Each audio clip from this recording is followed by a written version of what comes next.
Lightning cracked across the black sky, and a scream tore through the storm as a carriage flipped onto its side in the mud.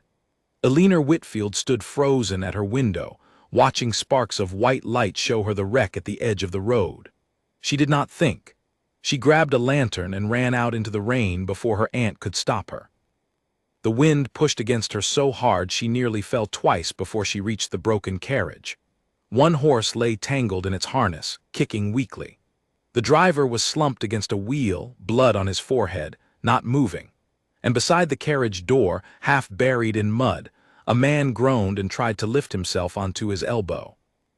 "Don't move," Eleanor said, kneeling beside him. "You'll hurt yourself worse." He looked up at her through rain-soaked hair, his eyes sharp even in pain. Who are you?" "Eleanor Whitfield. My cottage is just there. Can you stand if I help you?" He nodded, though his face twisted when he tried to put weight on his right leg. Eleanor pulled his arm over her shoulder and half carried, half dragged him through the mud toward the warm glow of her cottage window. Behind them, she called for the stable boy from the neighboring farm to fetch help for the driver and the horses. By the time she got the stranger through the door, her arms shook from the effort and her dress was ruined with mud and rain. Her aunt, Constance, stood in the doorway of the small sitting room with a candle in her hand, her face pale with shock. "Eleanor, what in heaven's name have you done?" "There was an accident on the road, Aunt. His carriage overturned. I couldn't leave him out there." "You brought a stranger into our home, at this hour. Do you have any idea what people will say?" "I couldn't leave him to die in the mud because of what people might say," Eleanor answered, easing the man into the chair nearest the fire. He was breathing hard, his jaw tight with pain, but he said nothing, watching the exchange between aunt and niece with quiet interest despite his condition. Constance pressed her lips into a thin line, the way she always did when she disapproved of something but could not find a way to stop it. "Fine, but the moment he can travel, he leaves. This house has enough troubles without inviting more." Eleanor did not answer. She was already reaching for clean cloth to press against the cut above the stranger's eyebrow, her hands steady despite the chaos of the night. Up close, she could see he was not an ordinary traveler. His coat, though torn and muddy, was made of fine wool. His boots were polished leather beneath the filth. Everything about him, from his posture to the calm control in his voice even through pain, spoke of a life very different from her own. "Thank you," he said quietly, wincing as she cleaned the wound. "You did not have to come out in that storm. Anyone would have done the same." "I doubt that very much." A faint pained smile crossed his face. "Most people would have stayed by their fire and let the storm decide my fate." Eleanor did not answer that. She simply continued her work, tying a strip of cloth around his head to stop the bleeding, then checking the swelling already forming around his ankle. "You will need to keep this leg raised. It may be broken or badly sprained. Either way, you should not attempt to travel for several days." "Several days," he repeated, as though turning the words over in his mind. "That is unexpected. Is someone expecting you somewhere?" He hesitated for the briefest moment. "Not urgently. My name is Nathaniel Hale." "Mr. Hale," Eleanor said, testing the name. "Well, Mr. Hale, you are welcome to rest here until you are strong enough to continue your journey." Constance made a small, disapproving sound from the doorway, but said nothing more. She retreated to the kitchen to prepare a simple broth, muttering under her breath about the foolishness of young women who thought with their hearts instead of their heads. Eleanor barely noticed. She was too absorbed in the strange, quiet dignity of the man in front of her, a man who had nearly died in a ditch an hour ago and now sat calmly by her fire as though such things happened to him often. There was something about his eyes, sharp and observant, that made her feel as though he was studying her just as closely as she was studying him. Outside, the storm continued to rage, rattling the windows and sending gusts of cold air through the gaps beneath the door. Eleanor pulled a blanket from the chest near the hearth and draped it over Mr. Hale's shoulders, careful not to jostle his injured leg. "You did not have to do this," he said again, softer this time. "You already said that." "I meant it twice." His gaze held hers for a moment longer than was proper, and Alina felt an unfamiliar warmth rise in her cheeks. She busied herself with the fire, adding another log, if only to give her hands something to do besides tremble. Her aunt returned with the broth and set it down on the small table beside him without a word, her eyes flicking between Alina and the stranger with poorly hidden suspicion. "Eat this. You will need your strength if you mean to be gone by the week's end." "Aunt Constance," Alina said, a warning edge creeping into her voice. "I am only speaking sense, Alina. We cannot house a strange man indefinitely. People in the village will talk, and talk is the only thing this family cannot afford." Mr. Hale's jaw tightened, though whether from pain or the sting of the words, Alina could not tell. "Your aunt is right to be cautious," he said evenly. "I will not overstay my welcome. As soon as I am able to sit a horse, I will trouble you no further." "You are no trouble," Alina said quickly before she could stop herself. Constance shot her a sharp look, and Alina lowered her eyes, embarrassed by her own eagerness. The rest of the evening passed in careful, quiet exchanges. Alina brought extra blankets from the linen chest and arranged a makeshift bed near the fire, since Mr. Hale could not manage the stairs with his injured leg. Constance retired early, making her disapproval known with the firm click of her bedroom door, leaving Alina alone with their unexpected guest. She sat across from him, mending a torn sleeve by candlelight, aware of his eyes occasionally drifting toward her. "You are not what I expected to find at the end of a stormy road," he said at last. "What did you expect?" "I am not certain. Perhaps nothing at all. Most people would have waited for the storm to pass before venturing out to help a stranger." "I have never been very good at waiting," Alina admitted. "My aunt says it will be the ruin of me one day."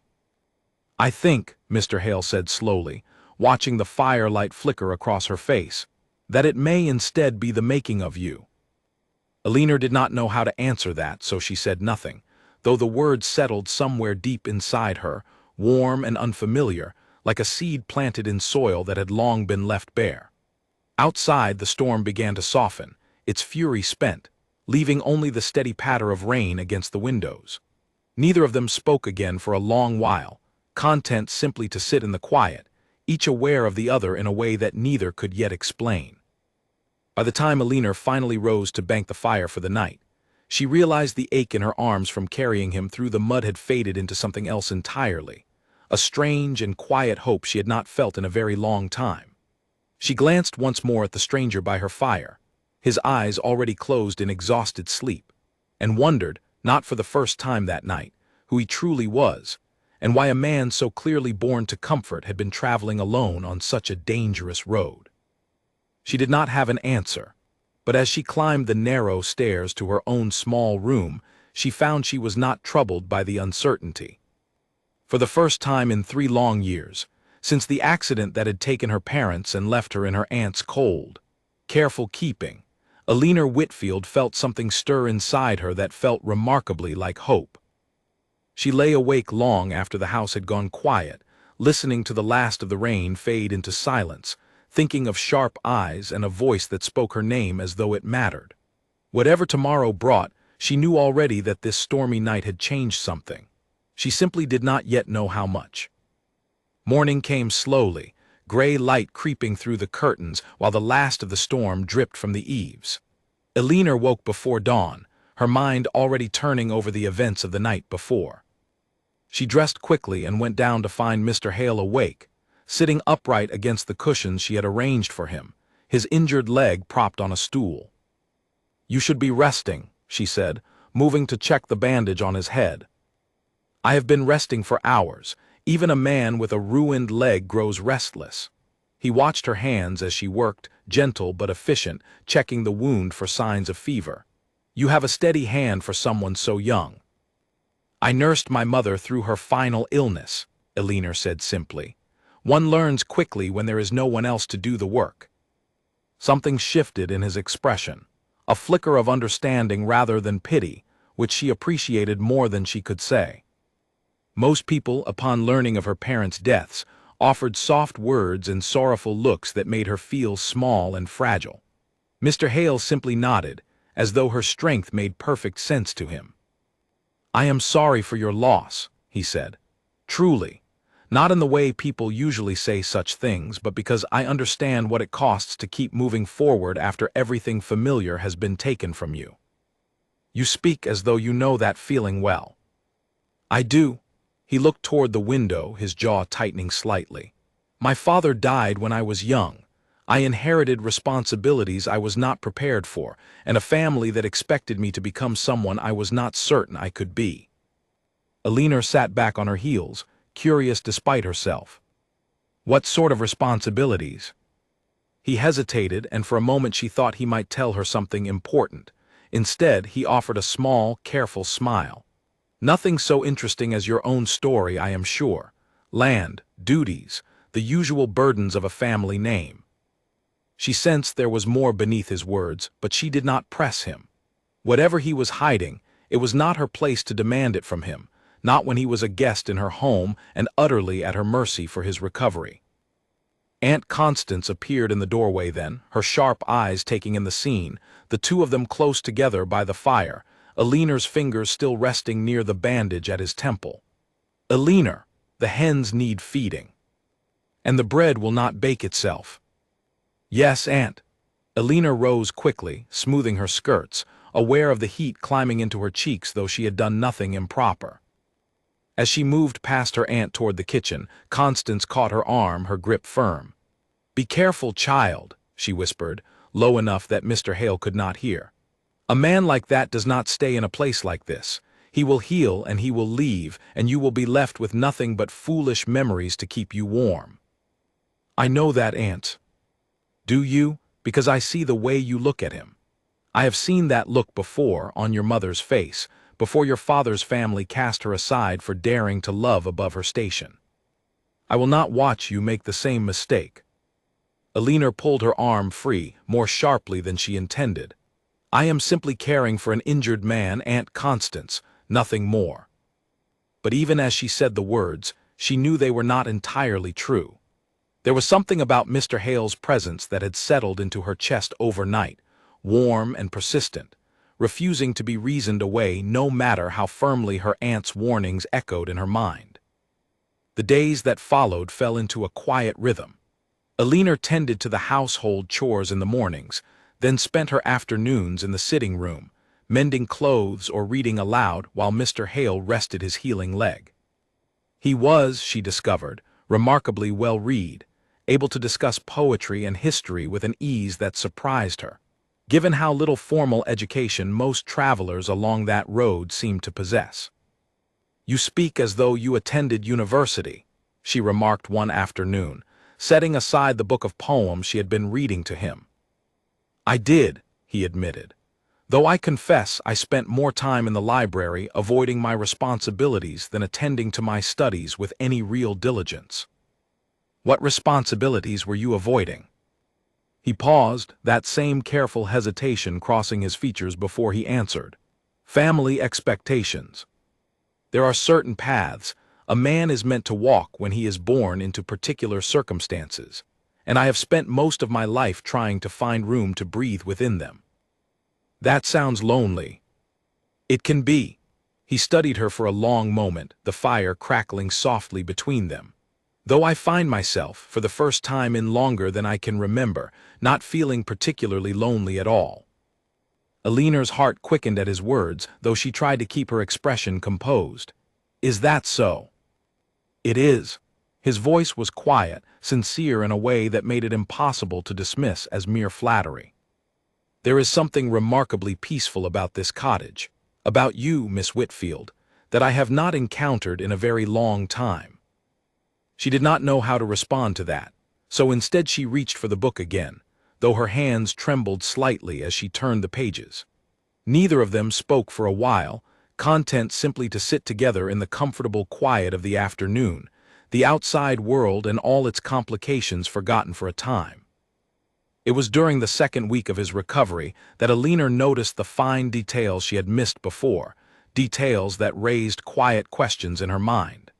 The signet ring he wore, which he was careful to keep turned inward against his palm. The way the driver, once recovered from his own injuries, addressed him with a respect that seemed too formal for a simple traveling companion. The fine stitching in the lining of his ruined coat work far too costly for an ordinary gentleman. She said nothing of her suspicions, though they gathered slowly in the back of her mind like clouds before a second storm. Whoever Nathaniel Hale truly was, she was beginning to understand that he was not simply a traveler who had lost his way. And though a part of her feared what that truth might mean for the fragile, unspoken thing growing between them, a larger part of her found herself unable to stop hoping that whatever he was hiding would not change how he looked at her, sitting across the fire, sharing quiet afternoons that felt, despite everything her aunt warned, like the beginning of something rare and real. One evening, as she helped him practice standing on his healing leg, testing his weight carefully with her hand steady at his elbow, he looked down at her with an expression she had not seen before, something between wonder and quiet resolve. "Miss Whitfield," he said softly, "Eleanor, I must tell you something before this goes any further."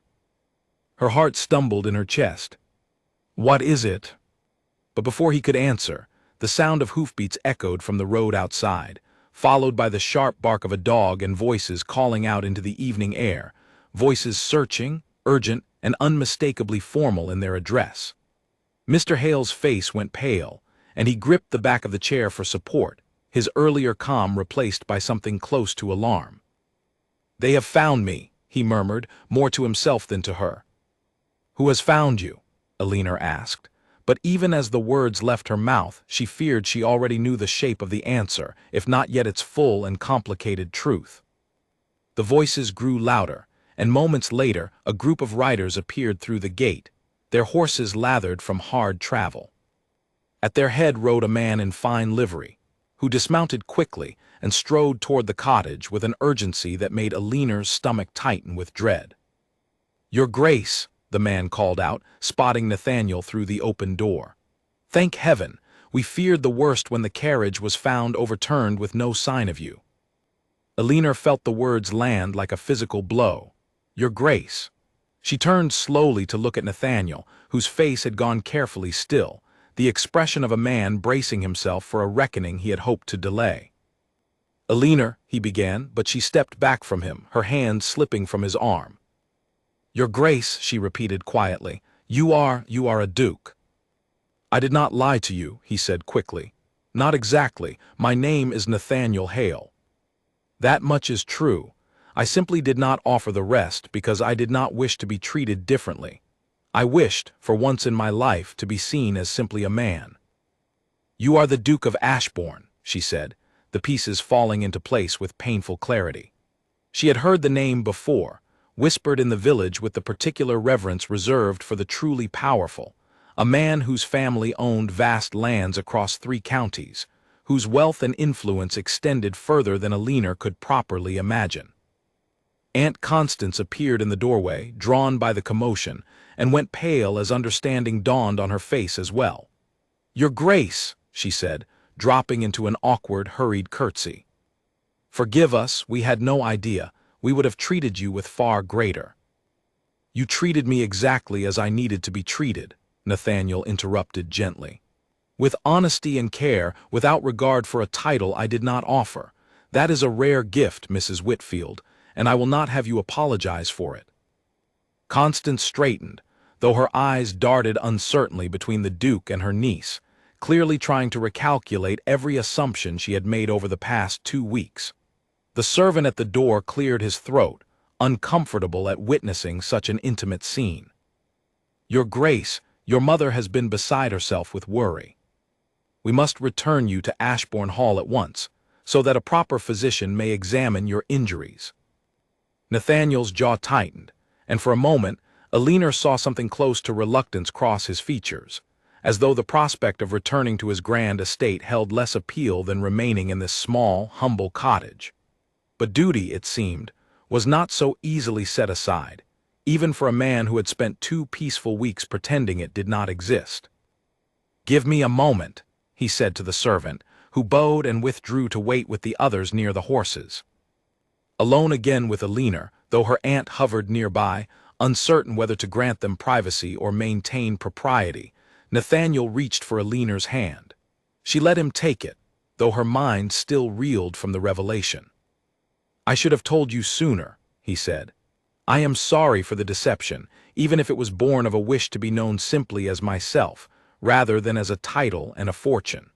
These past 2 weeks have been the most honest of my life, Alina, and that honesty was possible only because you did not know who I truly was." "And now that I do know," she asked, her voice steadier than she felt, "what happens now, Your Grace?" The formal address seemed to wound him, and he winced slightly before answering. "Now I must return to my responsibilities.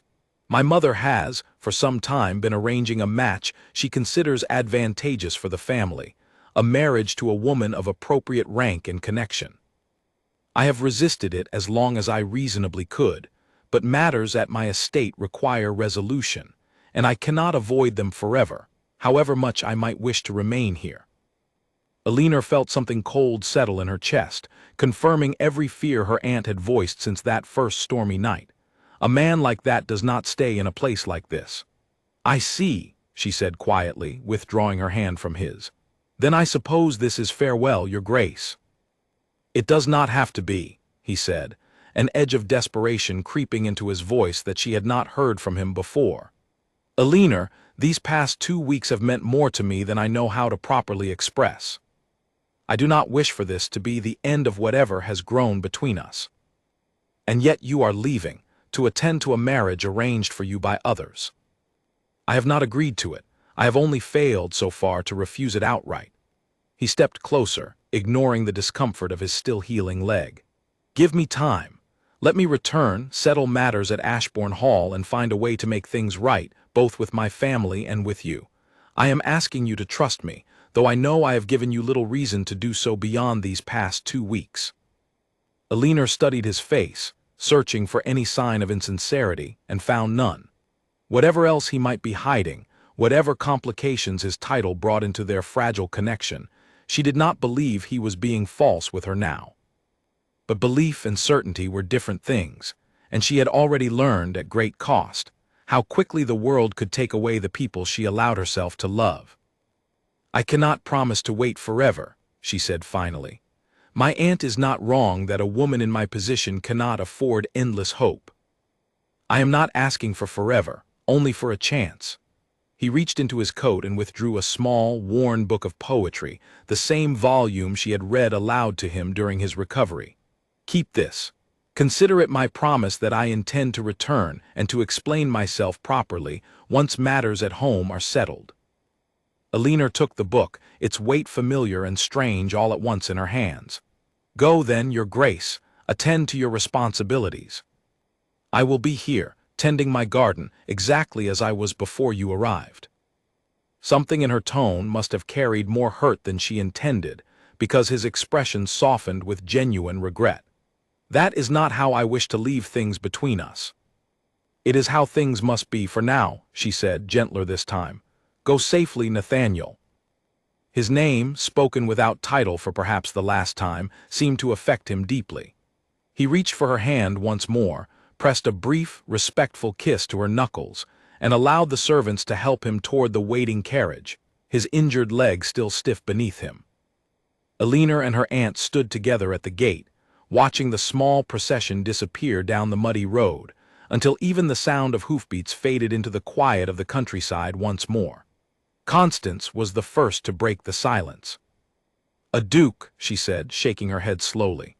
"All this time under our roof, and neither of us had any idea." "Does it change anything, Aunt? You warned me from the very first night that nothing would come of my kindness toward him." "I warned you because men of his position do not marry penniless girls from the countryside, regardless of how they might feel in a moment of gratitude or infatuation.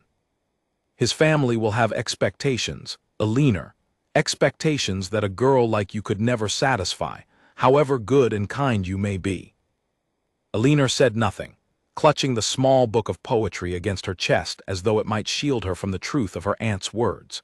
She wanted desperately to believe that Nathaniel's promise had been sincere, that the connection they had built during his recovery meant something lasting rather than simply a pleasant diversion during an inconvenient injury. But she had learned, through hard experience, that wanting something to be true rarely made it so. That night, alone in her small room, Elinor opened the book of poetry and found, tucked between the pages near the middle, a small folded note she had not noticed before. Her hands trembled as she unfolded it, recognizing his careful, elegant handwriting. Elinor, it read, "Whatever happens in the weeks ahead, know that these past 2 weeks have shown me a version of myself I had forgotten existed, a man capable of simple honesty and genuine connection, unburdened by title or expectation. I do not know yet how I will resolve the difficulties waiting for me at home, but I know that I do not wish to lose what we have found together. Please be patient with me. I will return, and I will explain everything properly if you will allow me the chance. Yours, Nathaniel." She read the note 3 times before folding it carefully back into the book, pressing it against her chest, as though she could somehow hold onto the fragile hope it offered. Outside her window, the countryside had fallen quiet after the storm and chaos of the past 2 weeks, but inside her, a different kind of storm had only just begun, a mixture of hope and fear that would not easily be settled, no matter how many times her aunt reminded her of the impossible distance between a duke's grand estate and a small cottage at the edge of a quiet parish road. Ashbourne Hall rose from the countryside like a mountain of pale stone, its many windows glowing with candlelight as Nathaniel's carriage rolled up the long drive. He had grown up within those walls, had learned to walk across its marble floors, and had buried his father in the small chapel at the edge of its grounds. Yet after 2 weeks in Elinor's humble cottage, the grandeur of his own home felt strangely foreign, almost oppressive in its scale. His mother, Lady Beatrice, was waiting in the entrance hall, her face a careful mixture of relief and irritation as the servants helped him inside. "Nathaniel, we feared you had been killed on that road. Where in heaven's name have you been for 2 weeks?" "Recovering, mother, from injuries sustained in the accident. I was cared for by a family along the road." "For 2 weeks. You could not have sent word sooner." Lady Beatrice's sharp eyes swept over him, taking in the healing wound at his temple, the careful way he still favored his injured leg. "We have guests arriving within the fortnight, Nathaniel. Lady Caroline and her family will expect you fully recovered and ready to finalize the arrangements between our families." "Mother, I have told you before, I have not agreed to any arrangement with Lady Caroline." "You have not refused it either, and time grows short.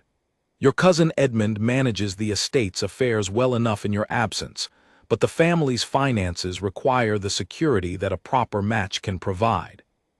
Lady Caroline's dowry would settle every debt currently pressing against this family's name."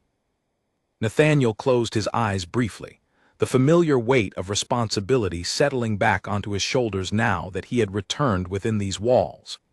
During his time at Elinor's cottage, he had almost managed to forget the tangled web of obligations waiting for him here, the family debts left by his father's poor investments, the pressure from relatives who saw marriage as merely another tool for securing wealth and position.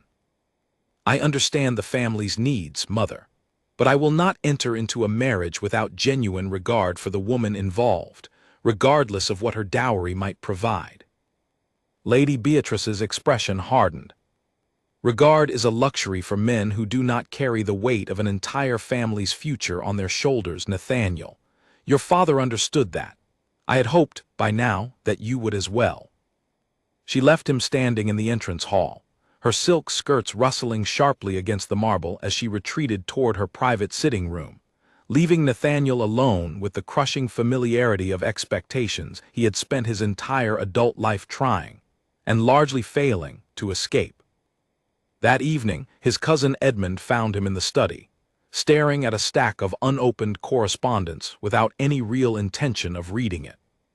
Edmund was a steady, practical man, several years older than Nathaniel, who had managed the estate's daily affairs with quiet competence since Nathaniel's father had passed. "You look like a man facing execution rather than a man recently rescued from a carriage accident," Edmund observed, settling into the chair across from him.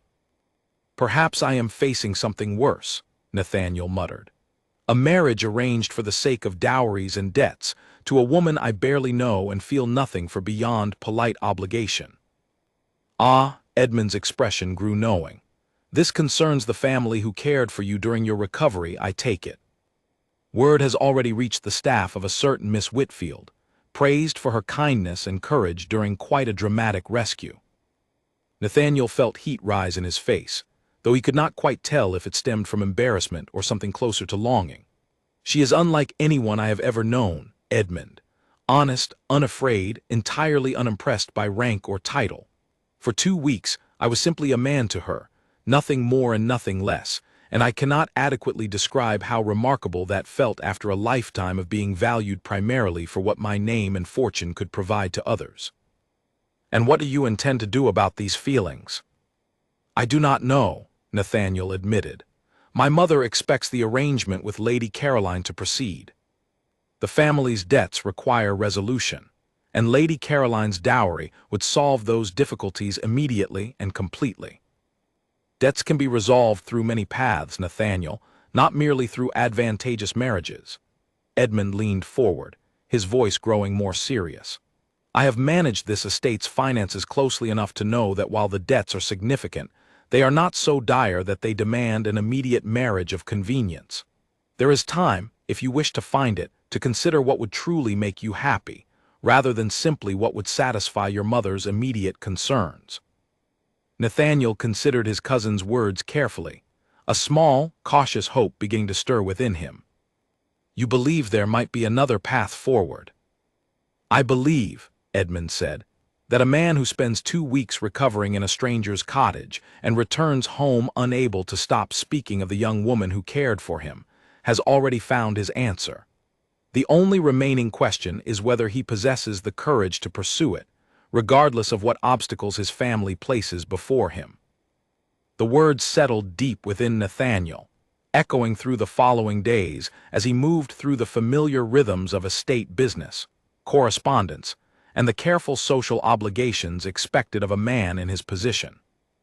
Lady Caroline arrived as scheduled, accompanied by her parents, and Nathaniel found himself going through the motions of polite conversation and formal courtship, with a hollow feeling settling deeper into his chest with each passing day. Lady Caroline was, by any objective measure, a perfectly suitable match. Well-educated, graceful in company, possessed of a dowry substantial enough to solve every financial concern currently troubling his family's estate. Yet every conversation with her felt like reciting lines from a play he had not chosen to perform, empty of the warmth and genuine connection he had found so easily during his quiet afternoons with Eleanor by the cottage fire. You seem distracted this evening, Your Grace, Lady Caroline observed one evening, during a formal dinner arranged to further the family's negotiations. Forgive me, I have had much on my mind since my recent accident. Of course. She studied him with polite curiosity, though something knowing flickered behind her carefully composed expression. I have heard whispers, Your Grace, of a young woman who cared for you during your recovery. The staff speak of little else these days. Nathaniel's jaw tightened, though he kept his expression carefully neutral. She showed me great kindness during a difficult time, nothing more. Of course, Lady Caroline repeated, though her tone suggested she believed otherwise. She was not unkind, he realized, watching her carefully, merely practical, aware as he was of the arrangement their families expected, and equally aware that whatever affection might eventually grow between them would be built on convenience rather than genuine feeling. That night, alone in his private study, Nathaniel withdrew a small piece of paper and began, then abandoned, several attempts at a letter to Eleanor before finally settling on words that felt honest enough to send. He described the pressures of his family's expectations, the ongoing negotiations with Lady Caroline's family, and his own uncertainty about how to navigate a path that honored both his responsibilities and the genuine connection he had found within the walls of her small cottage. He did not send the letter immediately, uncertain whether such honesty would offer her comfort or simply deepen the pain of an uncertain future. Instead, he folded it carefully and placed it in the drawer of his desk, alongside a small collection of pressed wildflowers he had gathered, without quite admitting to himself why, during his final walk through Aliner's garden before departing the cottage. Meanwhile, in the quiet parish where Aliner continued her daily routines, her aunt had grown increasingly insistent about a different sort of match entirely.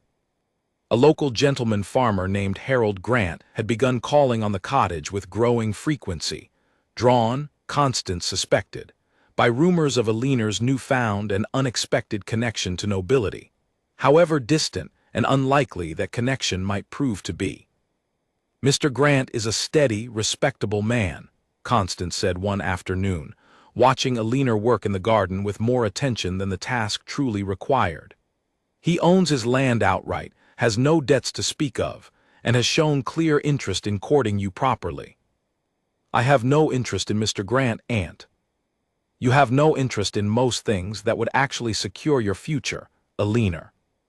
Dreaming of dukes will not fill your pantry through the winter months, nor will it protect you when I am gone, and you are left entirely alone in this world."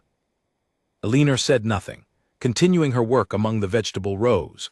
Though her aunt's words settled uncomfortably close to fears she had been carefully avoiding since Nathaniel's departure.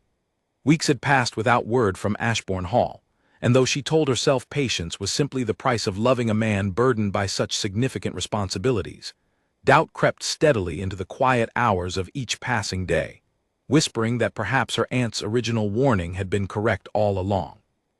Harold Grant arrived at the cottage most Sundays after church, always dressed in his finest coat, always bearing some small gift, a basket of apples from his orchard, a jar of honey from his hives, small tokens meant to demonstrate his steady, reliable nature.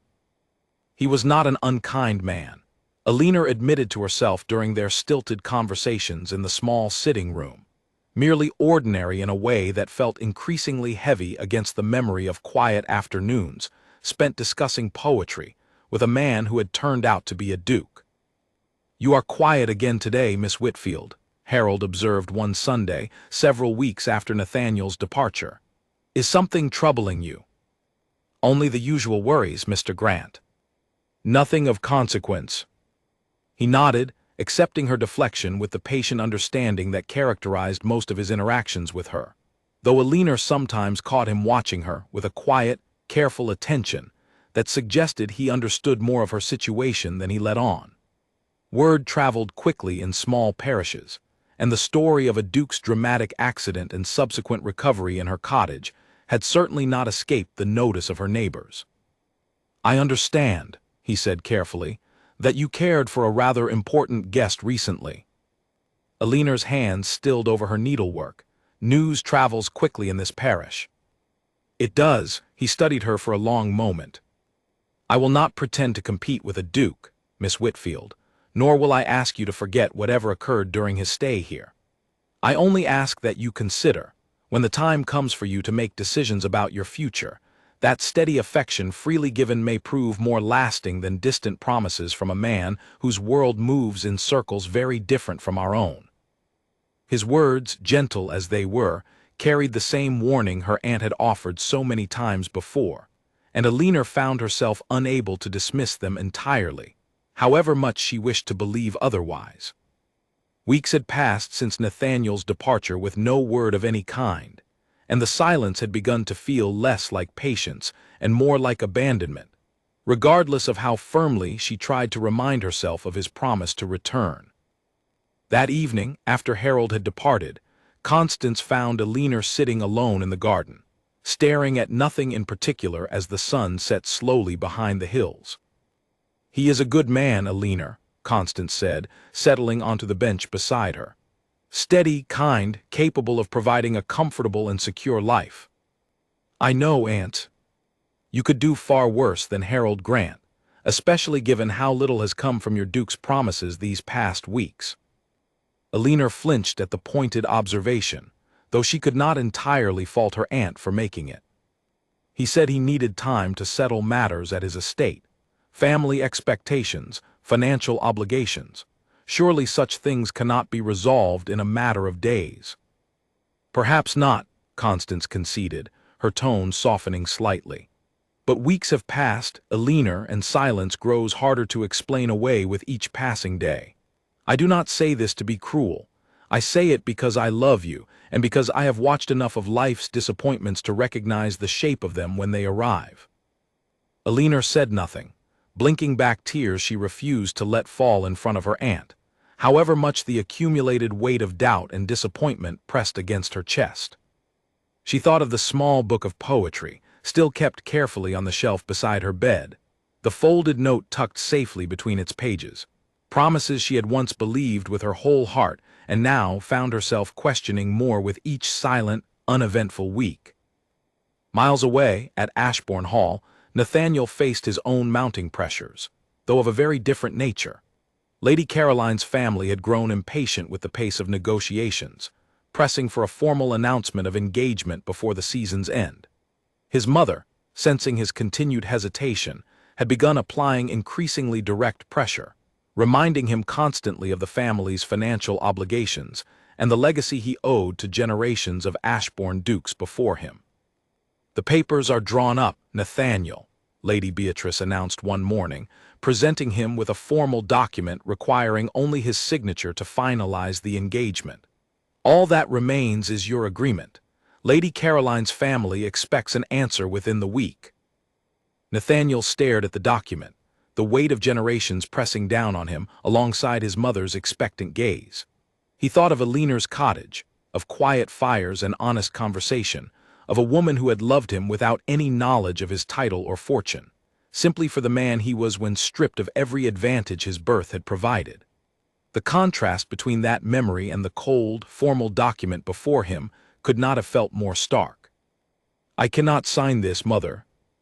Lady Beatrice's expression hardened into something close to fury. "Cannot or will not?"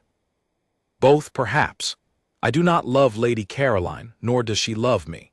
We would be building a marriage on nothing but convenience and financial necessity, and I refuse to condemn either of us to a lifetime of quiet, mutual disappointment when another path remains open to me." "The Whitfield girl," Lady Beatrice said flatly, understanding dawning across her sharp features.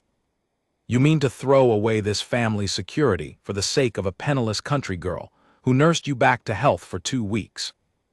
I mean to build a life with genuine happiness at its center, rather than merely satisfying obligations that were never truly mine to begin with." Nathaniel's voice remained steady, though his heart pounded fiercely in his chest at the boldness of finally speaking these truths aloud. "Edmund has assured me the estate's finances, while strained, do not require such a drastic solution. There is time to resolve our debts through other means, without sacrificing my own happiness or Lady Caroline's for the sake of convenience." Lady Beatrice studied her son for a long, tense moment, searching his face for any sign of the youthful rebellion she might dismiss as temporary foolishness. Instead, she found only steady resolve, the same quiet strength his father had possessed, though rarely exercised against her own considerable will. "You are certain of this?" she asked finally, her voice quieter than before. "More certain than I have been of anything in a very long time." She was silent for a long moment, and Nathaniel braced himself for further argument, further pressure to reconsider a decision he had spent sleepless nights carefully weighing. Instead, his mother simply nodded, a small, weary acceptance settling across her features. "Your father was the same, you know," she said quietly. "Stubborn once he had truly made up his mind about something. I suppose I should have expected you to inherit that particular trait along with his title. Does this mean you will not oppose me, Mother?" "It means I will need time to accept what I cannot change, Nathaniel, and to find a way to explain matters properly to Lady Caroline's family without causing unnecessary offense between our houses." She studied him carefully. "But I will not stand in your way if this is truly what will bring you genuine happiness. I have watched you move through this world with quiet unhappiness for too many years already, performing duties you never fully embraced. Perhaps it is time, at last, for you to choose your own path forward." Relief flooded through Nathaniel, so profound it left him momentarily speechless. He embraced his mother, an uncommon display of affection between them, before hurrying to his study to compose the letter he had delayed sending for far too many weeks already, desperate now to explain the delay and reaffirmed the promise he had made beneath the quiet fire of Aliner's small cottage. But even as he wrote, urgency propelling his pen across the page, fate seemed determined to test the strength of the connection they had built. The letter, entrusted to a servant for immediate delivery, was delayed by a fallen bridge along the usual route, then further delayed by the servant's own minor illness, extending what should have been a matter of days into nearly 2 additional weeks before it finally reached the small parish where Aliner waited, her hope dwindling with each passing, silent day. Harold Grant proposed on a bright Sunday afternoon, kneeling awkwardly in the cottage garden among the rows of vegetables Aliner had tended so carefully throughout the summer. He had brought a small ring, modest but clearly chosen with care, and his voice trembled slightly as he spoke of the steady, comfortable life he could offer her. A home of her own, security against the uncertainties that had shadowed her since her parents' deaths. "I know I am not a duke," he said, his cheeks flushing with the admission. "I cannot offer you grand estates or fine carriages. But I can offer you steadiness, Miss Whitfield, and genuine affection, and a life free from the uncertainty of waiting for promises that may never be fulfilled." Aliner stared down at him, her heart caught between competing loyalties, the fading hope she still carried for Nathaniel's return and the practical wisdom of accepting a security that stood, quite literally, kneeling before her in the afternoon sun. "Mr. Grant, I need time to consider your proposal properly." "Of course," he said, rising carefully, his expression a careful mixture of hope and understanding. "Take whatever time you require. I only ask that you give me an honest answer when you have found clarity, whatever that answer might be." That evening, Constance pressed the matter with renewed urgency, sensing the opportunity slipping away if Aliner delayed too long in her decision. "Nearly 6 weeks have passed since your duke departed, Aliner. 6 weeks of silence, while Harold Grant stands ready to offer you everything a reasonable woman should want. How much longer do you intend to wait for a man who has clearly forgotten his promises?" "He would not simply forget, Aunt. Something must have delayed him, some difficulty at his estate that I cannot properly understand from this distance." "Or perhaps," Constance said, not unkindly, though the words still stung sharply, "he found the reality of his family's expectations more compelling than a few pleasant weeks spent recovering in a country cottage. Men of his position often discover that fleeting affections do not survive contact with practical realities, however genuine those affections may have felt in the moment." Aliner retreated to her room that night, pulling the small book of poetry from its shelf and reading Nathaniel's note once more. Searching its careful words for reassurance, she found harder to locate with each passing day of continued silence. She thought of his voice, steady and warm beside the fire, his promise to return and explain everything properly, and wondered with growing despair whether that promise had simply dissolved beneath the weight of his family's more practical demands.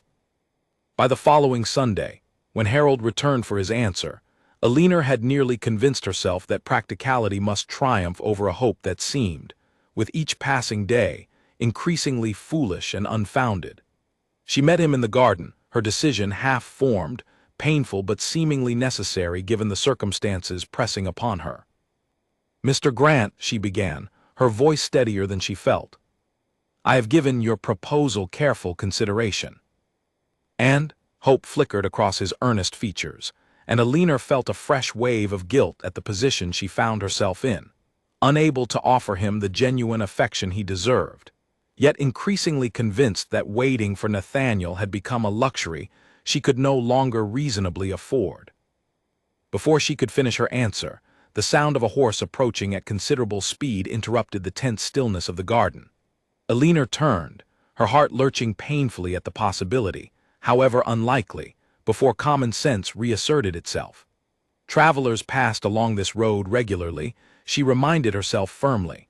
There was no reason to assume this particular rider carried any connection to her own uncertain circumstances. The rider proved to be a messenger, dust-covered and clearly exhausted from hard travel, who dismounted quickly at the cottage gate and hurried toward them with a letter clutched carefully in his hand. "Miss Whitfield?" he asked, breathing heavily. I carry an urgent letter, delayed considerably by a fallen bridge and my own recent illness.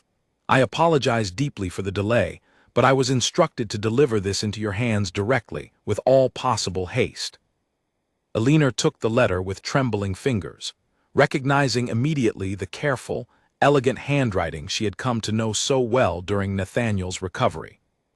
Harold watched with growing understanding, his expression settling into something between resignation and quiet grace as he recognized the significance of the moment unfolding before him. "Perhaps," he said gently, "you should read your letter before offering me any final answer, Miss Whitfield."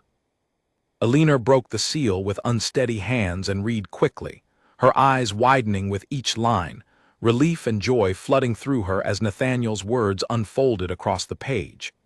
He explained the delay, the difficult negotiations with his family, his refusal to sign the marriage agreement with Lady Caroline, his mother's eventual, if reluctant, acceptance of his choice. And finally, at the letter's close, a promise renewed with even greater urgency than before, a declaration that he intended to travel to her cottage himself, in person, as soon as circumstances allowed, to properly explain everything, and if she would still have him, to ask for her hand in marriage. Tears filled her eyes as she finished reading, and she pressed the letter to her chest, overwhelmed by the sudden collapse of weeks of accumulated doubt and fear. Harold watched her reaction with quiet, dignified understanding, recognizing immediately that whatever answer she had been prepared to offer him moments earlier had shifted entirely with the letter's arrival. "He is coming for you," Harold said softly, more observation than question. "It seems so," Elinor managed, still struggling to fully process the sudden reversal of her circumstances. Harold nodded slowly, a small, sad smile crossing his features. "Then I suppose I already have my answer, Miss Whitfield, whatever words you might have chosen to offer me otherwise." He stepped back, offering a respectful bow despite the evident disappointment in his eyes. "I wish you every happiness, truly. You deserve a life built on genuine affection, whatever form that ultimately takes. Thank you, Mr. Grant, for your patience and your kindness these past weeks. You deserve, in turn, to find someone who can offer you the same devotion you were prepared to offer me." He nodded once more before departing quietly through the garden gate, leaving Elinor alone with the messenger, the letter, and a hope that had, moments before, seemed entirely lost, now blooming fresh and vivid within her chest once more. Constance emerged from the cottage, drawn by the sound of the departing messenger's horse, her sharp eyes taking in Elinor's tear-streaked, joyful expression with evident confusion. "Elinor, what has happened? Where has Mr. Grant gone?" "He is coming, Aunt," Elinor said, breathless with renewed hope, extending the letter toward her aunt with trembling hands. "Nathaniel is coming, and he has refused the arranged marriage, and he still intends to ask for my hand, exactly as he promised." Constance read the letter slowly, her expression shifting through several stages of disbelief, before finally settling into something closer to cautious hope, though her practical nature could not entirely abandon its accumulated wariness. "This changes things considerably, if his words prove true." "They will prove true, Aunt, I know it. You knew it 6 weeks ago as well, and yet weeks of silence nearly drove you into Mr. Grant's steady, if less exciting, arms." Constance's tone remained gentle despite the pointed observation. "I only wish for you to guard your heart carefully, Elinor, until he has actually arrived and proven his words with genuine action, rather than simply promises written on paper." Elinor nodded, understanding her aunt's continued caution even as her own heart soared with renewed and vivid hope. She spent the following days in a state of anxious anticipation, watching the road from her garden with an attention that made even the simplest chores feel impossibly slow, waiting for the sound of hoofbeats that would finally bring Nathaniel back into her life. This time, she prayed fervently, for good. 9 days after the letter arrived, on a bright autumn afternoon with golden light slanting through the trees along the parish road, Elinor was kneeling in her garden, pulling weeds from among the late-season vegetables, when the sound of an approaching carriage reached her ears. Her heart leapt immediately, though she forced herself to remain calm, reminding herself sternly that countless carriages traveled that road, and that hope, however persistent, did not guarantee reality. But when the carriage slowed at the cottage gate, and a familiar figure stepped down, moving now with barely a trace of the limp that had marked his earlier departure, Aliner's careful composure shattered entirely. She rose quickly, brushing soil from her skirts with hands that trembled far too much for the simple task, and watched as Nathaniel crossed the short distance toward her with quick, purposeful strides. "Aliner," he said, stopping just before her, his eyes searching her face as though committing every detail to memory once more. "I am sorry it took so long. I should have found a way to come sooner, regardless of the difficulties at home." "You are here now," she managed, her voice unsteady with the overwhelming rush of emotion crowding her chest. "That is what matters." He reached for her hands, holding them gently between his own. "I meant every word in that letter, Aliner, though I know words alone cannot fully repair the pain of so many weeks of silence. I refused the marriage my mother arranged. I told her, in no uncertain terms, that I would not build my life on convenience and obligation when genuine happiness remained possible elsewhere. Your mother accepted this decision." "Eventually," he said, a small, wry smile crossing his features. "Reluctantly at first, though I believe she has come to understand, watching my stubborn insistence that some things matter more than practical considerations, however important those considerations might otherwise seem." Constance appeared in the cottage doorway, drawn by the sound of voices, and watched the reunion unfolding in her garden with an expression caught between residual caution and reluctant hope. Nathaniel noticed her presence and released Aliner's hands, though not before offering her a warm, grateful smile. "Mrs. Whitfield," he said, approaching with evident respect, "I owe you an apology and considerable gratitude for the care you and your niece showed me during my recovery, care I repaid poorly with weeks of unexplained silence." "You are here now, Your Grace," Constance said carefully, echoing Aliner's earlier words, though her tone remained guarded. "That, I suppose, counts for something." "I hope it will count for a great deal more in time." Nathaniel turned back to Aliner, and something in his posture shifted, a nervous energy replacing his earlier calm confidence. "Aliner, I did not come here today simply to explain the delay or to renew empty promises. I came because these past weeks apart have shown me, with painful clarity, exactly what my life would be missing without you in it." He reached into his coat and withdrew a small velvet box, opening it to reveal a ring far simpler than Aliner might have expected from a man of his position. Elegant but modest, clearly chosen with careful thought rather than mere ostentatious display. "I know this is sudden, given how little time we have actually spent together, and given the enormous difference in our circumstances that my aunt and yours have both rightly cautioned against. But I have never felt as genuinely myself, as genuinely happy, as I did during those quiet weeks in your cottage, and I do not wish to spend another day pretending that a life without you could ever feel complete." He knelt carefully before her, his voice steady despite the evident nervousness in his expression. "Aliner Whitfield, will you do me the honor of becoming my wife?" Aliner stared down at him, tears blurring her vision as the weight of the moment settled fully upon her, weeks of doubt and fear dissolving entirely beneath the sincerity evident in his every word and gesture. She thought briefly of her aunt's countless warnings, of Harold Grant's steady, practical kindness, of every reason logic might offer for hesitation or caution.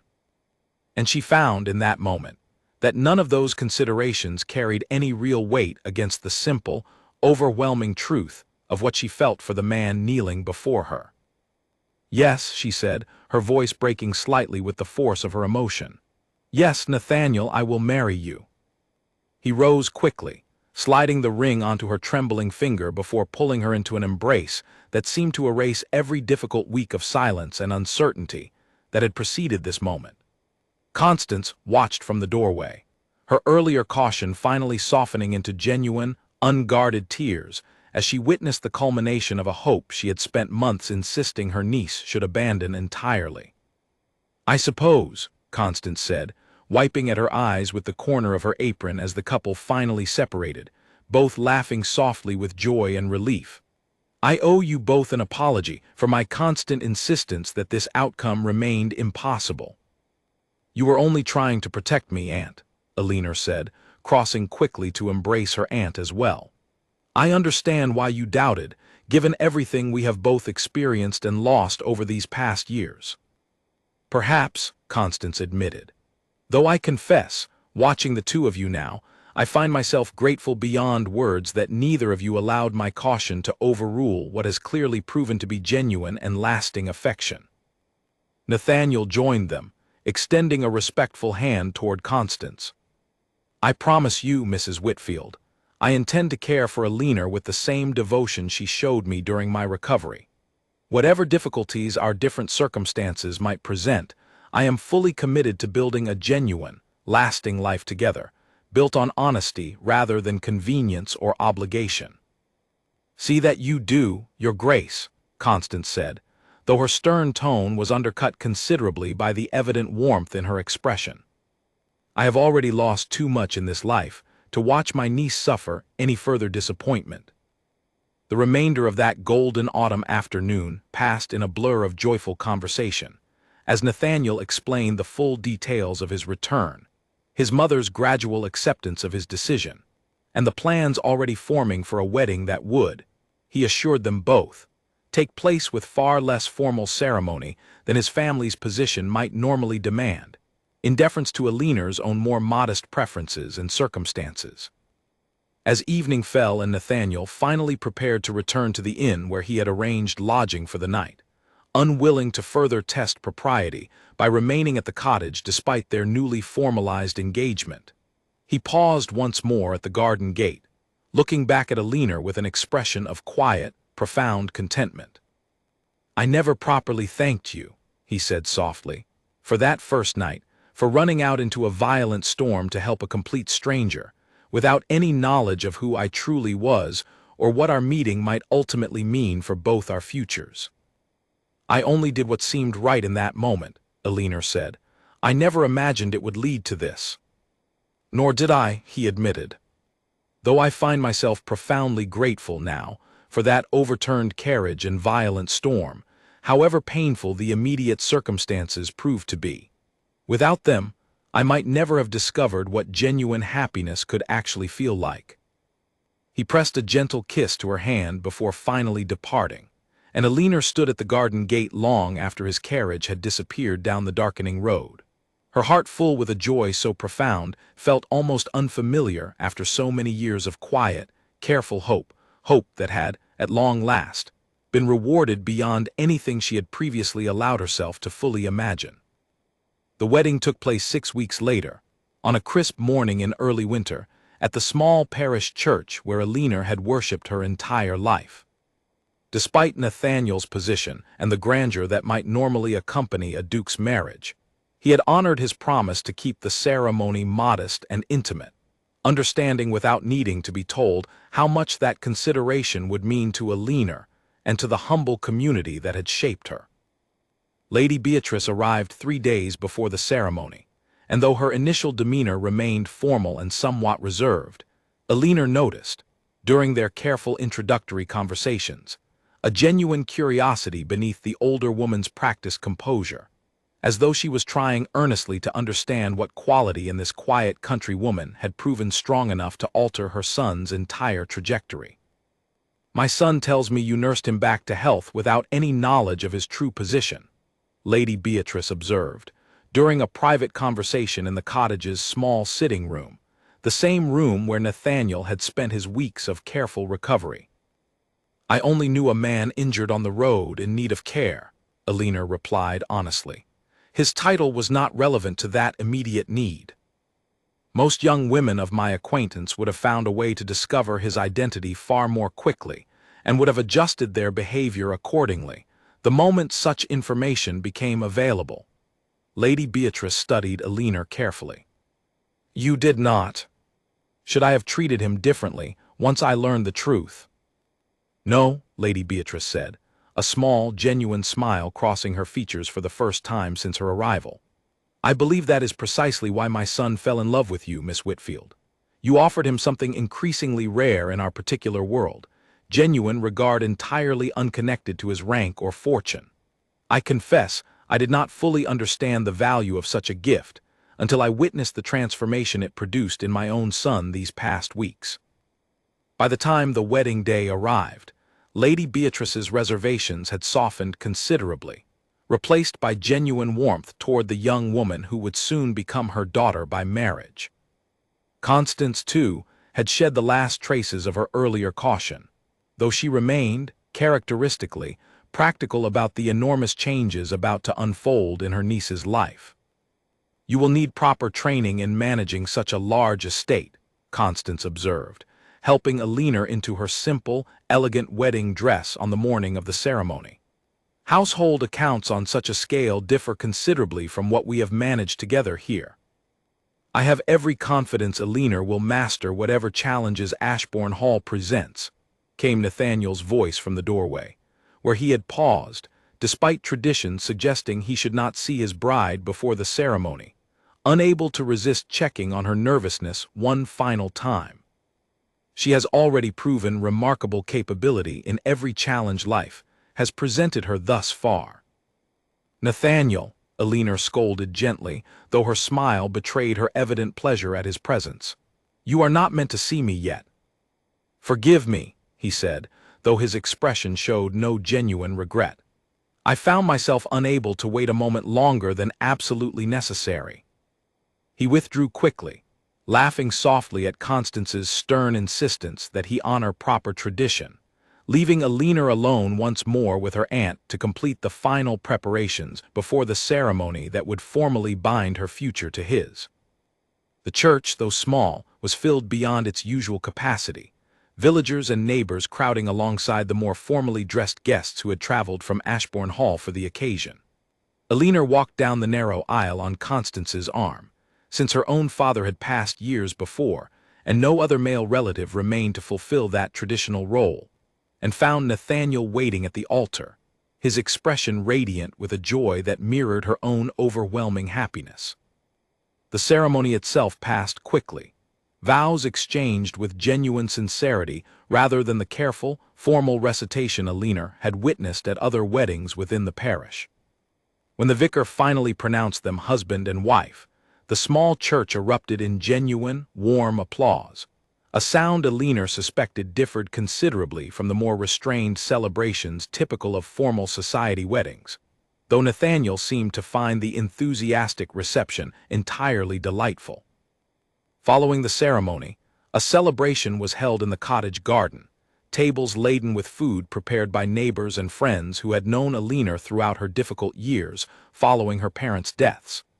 Lady Beatrice, initially somewhat uncertain amid such humble surroundings, gradually relaxed into genuine enjoyment of the occasion, clearly touched by the evident affection the community held for her new daughter by marriage. As evening approached and the celebration began winding down, Alina found a quiet moment alone with her aunt near the garden's edge, the same spot where she had once knelt beside an injured stranger during a violent storm, uncertain of what that single act of kindness might ultimately produce. You once told me, Alina said softly, that no one would ever arrive for a penniless girl with no connections. Constance's expression grew thoughtful, remembering the harsh words she had spoken so many times over the preceding years, born of her own painful experiences and genuine fear for her niece's uncertain future. I did say that, and I believed it entirely at the time, based on everything life had taught me about the world's harsh realities. Do you still believe it? No, Constance admitted, reaching for Alina's hand with genuine warmth. I was wrong, Alina, and I am profoundly grateful to have been proven wrong so completely. I spoke from fear and bitter experience, forgetting that genuine goodness sometimes finds its own reward, regardless of what practical wisdom might otherwise suggest. Alina embraced her aunt warmly, grateful beyond words for the difficult, complicated love Constance had shown her throughout their years together. Love expressed through harsh warnings and careful practicality rather than easy sentiment, but genuine nonetheless. and instrumental in shaping the resilient, honest woman Alina had ultimately become. "Thank you, Aunt," Alina said, "for everything. For taking me in when I had nowhere else to go, for teaching me to value my own worth beyond what others might offer me, and for trusting me, eventually, to know my own heart. You have always known your own heart, Alina, far better than I ever gave you credit for." Constance wiped away fresh tears, laughing softly at her own uncharacteristic display of emotion. "Now go, find your husband. I believe he has been watching you across this garden for the better part of 10 minutes, entirely too patient for a man who has waited so long to finally call you his own." Alina turned to find Nathaniel exactly where her aunt had indicated, watching her with an expression of quiet, profound contentment that mirrored the joy filling her own heart completely. She crossed the garden to join him, and as the sun set slowly behind the hills that had witnessed so much of her difficult, uncertain childhood, Alina felt, for the first time in longer than she could properly remember, entirely and completely at peace with the future stretching out before her. Her aunt's harsh prediction, spoken so many times during years of quiet poverty and uncertain prospects, had proven entirely wrong.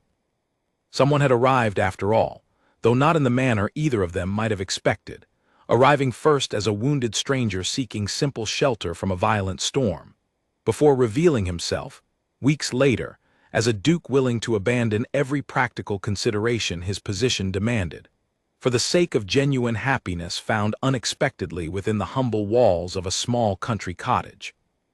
As Nathaniel drew her into his arms beneath the darkening evening sky, surrounded by friends and family who had witnessed the remarkable, unlikely journey bringing them to this moment, Alina understood with complete certainty that whatever challenges her new life at Ashbourne Hall might present, she would face them with the same quiet strength and honest resilience that had carried her through every difficulty life had presented thus far. And she would face them, finally, not alone, but alongside a man who had proven, beyond any doubt, that genuine love could triumph over practical obstacles, family expectations, and even her own aunt's most deeply held convictions about the impossible distance separating their two very different worlds. 3 years passed, and Ashbourne Hall had changed considerably under Alina's quiet, thoughtful management. The grand estate that had once felt cold and unfamiliar during her first uncertain months, as its new mistress had gradually taken on a warmth that visitors frequently remarked upon. A warmth Alina attributed largely to the small, practical changes she had introduced. Changes born from her own humble upbringing rather than the grander traditions typically associated with such an important household. She had established, with Nathaniel's full support, a small school for children from the surrounding villages, tucked within a converted outbuilding near the estate's eastern gardens. It was there, on a bright spring morning, that Alina found herself teaching a group of eager young students their letters, her own 2 children playing nearby under the watchful eye of a nursemaid while she worked. "Your Grace," called a familiar voice from the garden path, and Alina looked up to find Harold Grant approaching, considerably older now, accompanied by a pleasant-looking woman Alina recognized as his wife of nearly 2 years, along with their own young daughter toddling unsteadily beside them. "Mr. Grant," Alina said warmly, rising to greet them properly, "and Mrs. Grant, what a wonderful surprise. What brings you to Ashbourne Hall today?"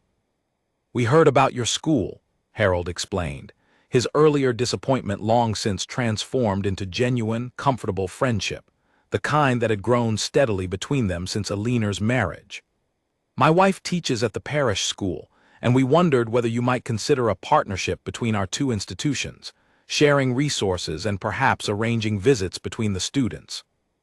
"I would like that very much," Alina said, genuinely pleased by the suggestion. Nathaniel had taught her, over their years together, that happiness expanded rather than diminished when shared generously with others, a lesson she had embraced fully in her efforts to improve conditions for families throughout the surrounding villages. As they discussed the practical details of such a partnership, Nathaniel appeared along the garden path, having finished his morning meetings with Edmund regarding the estate's continued prosperity. He greeted Harold and his family warmly, genuine affection, evident in the easy friendship that had developed between the two men over the years, born from mutual respect rather than any lingering rivalry. "Constance sends word she will arrive for supper this evening," Nathaniel mentioned to Alina, once the Grants had continued their walk through the gardens.